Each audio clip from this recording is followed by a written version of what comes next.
Your favourite shopping destination value zone hyper mart ఇప్పుడు మన అమీర్పేట్ లో పిల్లర్ నంబర్ 1081 వద్ద. ఫిలిమ్స్ లో చేయాలి అన్న ఒక కోరిక.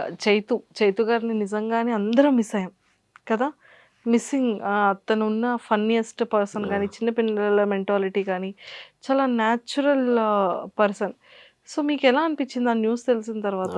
ఆ న్యూస్ ఫస్ట్ నాకే ఫస్ట్ తెలుసు అందరికన్నా ముందు తెలిసిన ఎందుకంటే ఆయన ఎన్ని సెకండ్స్ ఆయన ప్రతి సెకండ్ నేనే ఉండేటండి ఇద్దరం. సో ఇద్దరు నేను ఉండేటాన్ని జస్ట్ వైజాగ్లో ఒక ఈవెంట్ ఉండేది ఇద్దరికి. అన్న వచ్చేసి నెల్లూరుకి వెళ్ళాలి, నేను వైజాగ్లోకి వెళ్ళాలి. సారీ వైజాగ్లో ఉండే ఈవెంట్. నేను వైజాగ్ ఈవెంట్ అయిపోయి నేను బీచ్కి వెళ్ళిపోయి సడన్గా. బీచ్కి వెళ్ళిపోయి అన్న నెల్లూరుకి వెళ్తాను రా అన్నాడు. ఓకే అన్న అని అన్న వెళ్ళిపోయారు. కట్ చేస్తే నేను చనిపోయే ముందు సో అక్కడికి వెళ్ళి ఏదో సన్మానం జరిగింది, అది నీకు తెలిసింది. ఓకే, దాని తర్వాత ఏదో పెద్ద హోటల్లో ఉన్నారు అని చెప్పారు. నేను బీచ్కి వెళ్ళిపోయాను సడన్గా. వైజాగ్ బీచ్కి వెళ్ళి ఈయన నెల్లూరుకి వెళ్ళాడు, సన్మానం జరిగింది, ఉన్నాడంట. దాని తర్వాత కట్ చేస్తే ఒక చిన్న వీడియో వచ్చింది. నార్మల్గా అందరికీ సారీ చెప్తే నార్మల్గా మన గ్రూప్ ఉంటుంది ఒకటి, మన కంటెస్టెంట్స్ది గ్రూపు, దాని తర్వాత మన డాన్సర్స్ది, అందరూ గ్రూప్ ఉండేది. ఆ గ్రూప్లో ఫస్ట్ వీడియో వచ్చింది. అది మా వాళ్ళు ఫోన్ చేసి అన్న ఏందన్న చైతన్య ఇలా చెప్తున్నాడు ఎందుకు చూడన్నా అని నేను కాల్ చేశాను. ఏం లేదా అన్న ఎప్పుడు నార్మల్గా కామెడీగా ఉంటాడా కదా. సో నార్మల్గా నేను ఫోన్ చేశాను. బిజీ అని వస్తుంది. లేదా బిజీ వస్తుంది అన్న ఫోన్ అని చెప్పాను. లేదన్నా ఏదో తేడాగా మాట్లాడుతాను, ఒకసారి చూడన్న అబ్జర్వ్ చేయను అని చూసిన తర్వాత ఏంటో ఏదో తేడా కొడుతుంది కదా అన్నప్పుడు అన్న ఫోన్ చేశాను. మళ్ళీ బిజీ ఎవరితో మాట్లాడుతాను ఆ టైంలో. మళ్ళీ బిజీ వచ్చింది. దాని తర్వాత కట్ చేస్తే రింగ్ అయింది.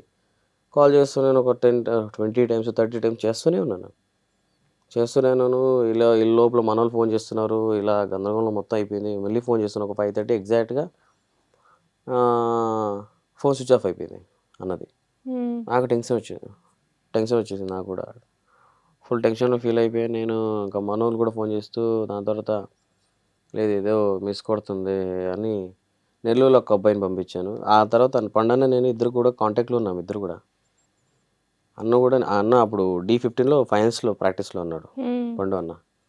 నేను అక్కడ వైజాగ్లో ఉన్నా. అన్నకి నాకు కాన్వర్సేషన్ జరుగుతూనే ఉంది మాట్లాడుతూ. అన్న కూడా నెల్లూరులో ఒక మనిషి ఉన్నాడు, అన్న కూడా పంపించాడు. నెల్లూరులో ఇంకొక మనిషి నా దగ్గర ఉన్నాడు, తను కూడా పంపించాను. వెళ్తే కట్ చేస్తే రూమ్ లాక్ అయిపోయింది. అన్న ఆ రూమ్కి వెళ్ళంటారా ఒకసారి, పెద్ద ఏదో VIP ఏదో ఉందంట పెద్ద హోటల్కి వెళ్ళారు. డోరు లాక్ అయిపోయింది అన్న. డోర్ లాక్ అయిపోయింది అన్న, లోపల నుంచి గడిపెట్టేసుకున్నాడు అన్న చెప్పారు. కట్ చేసి ఏదో స్పేర్కి ఏదో ఓపెన్ చేయాలి వాళ్ళతో తీసుకొని అని చెప్పాను. లేదన్న అది కూడా ఓపెన్ చేసాను. లేదు లోపల గడి పెట్టేసుకున్నాను లోపల అన్న. ఏసీ గట్టి కొట్టేస్తుంది, ఏసీకి బాగా పెట్టేసుకున్నాడు. ఏసీ బాగా కొడుతుంది. కట్ చేసి ఏదైనా చేసి డోర్ ఓపెన్ చేయండి రా, అసలు అర్థం కావట్లేదు అని చెప్పే లోపల మనోడు వెళ్ళి ఇంకో బయట పక్క ఒక డోర్ ఉంటుంది, ఆ డోర్ నుంచి వచ్చి ఆ విండో ఓపెన్ చేసి చూసేసరికి కట్ చేసి నాకు నమ్మొద్దు. అలా ఏంట్రా మీరు ఎలా చెప్తున్నారంటే వీడియో కాల్ చేశాను నేను. వీడియో కాల్ చేసి చూపియండి అన్నా నేను. అదే సడన్ షాక్ పడిపోయి ఇలా పట్టుకుని ఫోన్ ఇలా వదిలేసాను. మొత్తం తలబట్టేసుకుని అసలు ఏం జరగదు నాకు. మొత్తం నిశ్శబ్దం అయిపోయింది. మొత్తం ఒక్కసారి సైలెంట్ అయిపోయింది అంతా. అసలు ఏం అర్థం కాదు నాకు. ఫస్ట్ ఆఫ్ ఆల్ అందరేమో నాకు ఫోన్ చేస్తున్నావు, నాకు ఆ రోజు వచ్చిన కాల్స్ ఎప్పుడు రాలే నాకు. 100 టైమ్స్, మోర్ దెన్ 200 టైమ్స్ వచ్చింది కాల్స్ నాకు అందరూ. ఎందుకంటే ఆయనతో ప్రతి సెకండ్ నేనే ఉంటాను ఆయనతో పాటు. సో అలా కాల్ చేస్తున్నారు. నాకేం తెలియదు అన్న, ఇలా అయిపోయింది. నాకు కూడా ఇది ఇప్పుడే తెలిసింది అయినప్పుడు నేను స్టార్ట్ అయిపోయాను. ఇంకా నాకు అర్థం కాలేదు. స్టార్ట్ అయిపోయాయి, ఇంకా నాకు ఏం తోచలేదు, వెళ్ళిపోయాక. సో అలా జరిగింది నాకు ఆ రోజు. సో అన్ఎక్స్పెక్టెడ్ చాలా. కానీ ఇది అందరూ మిస్సింగ్ అతన్ని, చైతన్య మాస్టర్ని. ఎంత యాక్టివ్ ఉండి చాలా ఇదిగా ఉన్న. ఫస్ట్ మన గ్రూప్ బాయ్స్ చాలా మిస్ అవుతారు. కానీ నిజంగా అంటే రీజన్ ఎందుకు అనేది తెలియదండి నాకు కూడా. సీరియస్గా ఏం తెలియదు. నిజంగా మనీ ఇష్యూసేనా? లేదండి, మనీ ఇష్యూస్ అయితే కాదు. అలా ఉంటే ఎప్పుడో చేసామండి. మనీ ఇష్యూలు కాదండి, ఏదో సంథింగ్. బాయ్స్ కూడా బాగా చూసుకునే చాలా బాగా. బాయ్స్ని చూసుకునేంత ఆయనతో ఎవరు లేరు. అంత బాగా చూసుకుంటాడు బాయ్స్ని. సో నాకు కూడా తెలియదు అది ఏమైందో, అన్న ఏం ఫీల్ అయ్యాడో అది ఎవరికి తెలియదు ఇప్పుడు కూడా. సో ఫైనల్గా మీ జర్నీ అలా మొదలైంది 10 years సక్సెస్ఫుల్గా డీలో. సో మీ గోల్ మంచి సినిమా కొరియోగ్రాఫర్ అవ్వాలి అని.